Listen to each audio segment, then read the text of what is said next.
கன்னியாகுமரி மாவட்டத்தை கேரளாவில் இருந்து தமிழகத்துடன் இணைக்க அரும்பாடுபட்ட தலைவர் மார்ஷல் நேசமணியின் 58வது நினைவு தினம் இன்று அனுசரிக்கப்பட்டது. கன்னியாகுமரி மாவட்டம் நாகர்கோவில் வேப்பமூடு சந்திப்பில் உள்ள மணி மண்டபத்தில் உள்ள அவரது திருவுருவச் சிலைக்கு சுற்றுலாத்துறை அமைச்சர் ராஜேஷ்குமார் மாலை அணிவித்து மரியாதை செலுத்தினார்.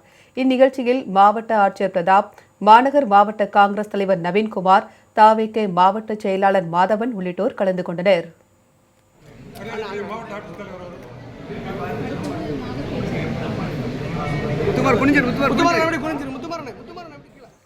இதைத் தொடர்ந்து நாகர்கோவில் மாநகர காங்கிரஸ் கட்சி சார்பில் அண்ணா பேருந்து நிலையம் முன்பு உள்ள மார்ஷல் நேசமணியின் திருவுருவச் சிலைக்கு மாவட்ட தலைவர் நவீன்குமார் தலைமையில் மாலை அணிவித்து மரியாதை செலுத்தப்பட்டது.